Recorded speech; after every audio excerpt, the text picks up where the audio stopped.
સમગ્ર લોકસભા ક્ષેત્રથી 30,000 થી વધારે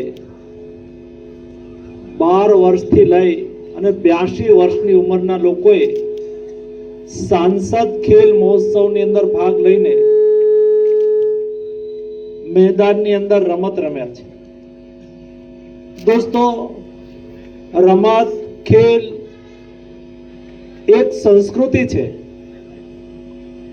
ખેલ એ જીવનશૈલી છે। જે ખેલે છે એ ખીલે છે અને એટલા માટે મોદીજીએ દેશની અંદર ખેલની સંસ્કૃતિને પુનઃ જાગૃત કરી છે। ખેલો ઇન્ડિયા, ફિટ ઇન્ડિયા, સાંસદ ખેલ મહોત્સવ આના માધ્યમથી દેશના દરેક નાગરિકોને ખેલ પ્રત્યે જાગૃતિ આવે, રમતા થાય। કોઈ પણ દેશને સમૃદ્ધ દેશ બનવું હોય તો એ દેશનો નાગરિક સ્વસ્થ હોય એ બહુ આવશ્યક છે।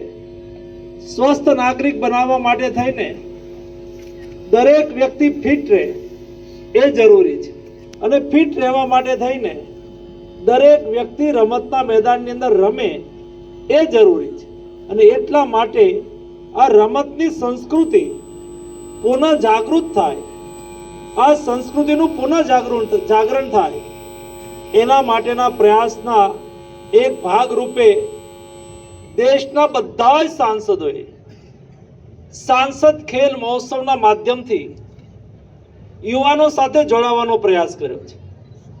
દોસ્તો, રમત એક એવું ક્ષેત્ર છે જેમાં કોઈ ક્યારે હારતું નથી। કાં તો જીતે છે અથવા તો ફરીને જીતવા માટેની પ્રેરણા લે છે, એટલે કે શીખે છે। તમે જો કોઈ રમતના મેદાનમાં આવે તો એ હાર અને જીત બંને પચાવતા શીખે છે। આ બહુ મોટું કામ છે। તમે જીતો પણ રમતના મેદાનમાં, ક્યારેક હારો પણ। તમે હારો ત્યારે નવી ઉર્જા સાથે ફરીને જીતવાની પ્રેરણા આ રમતનું મેદાન આપણને આપે છે। આ રમતનું મેદાન આપણને સમાનતા શીખવે છે।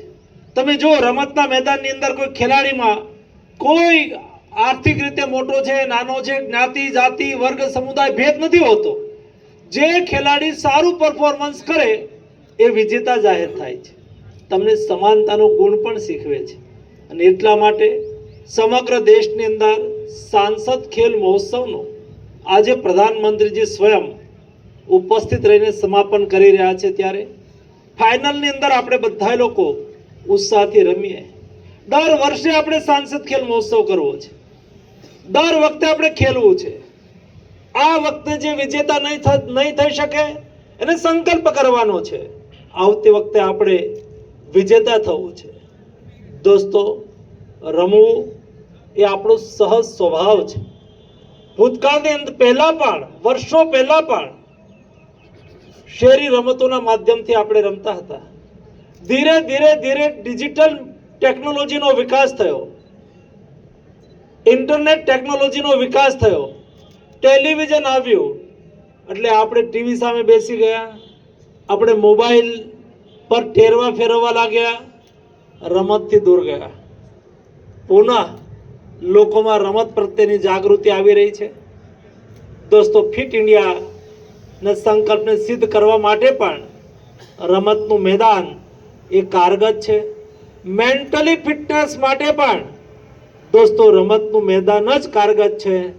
આ શૈલીને પુનઃ જાગૃત કરવા માટે આપ સૌ સહભાગી થયા છો। સૌ ખેલાડીઓને, સૌ યુવાનોને, સૌ પ્રતિભાગીઓ જેણે ભાગ લીધો છે બધાને હું હાર્દિક શુભકામનાઓ પાઠવું છું।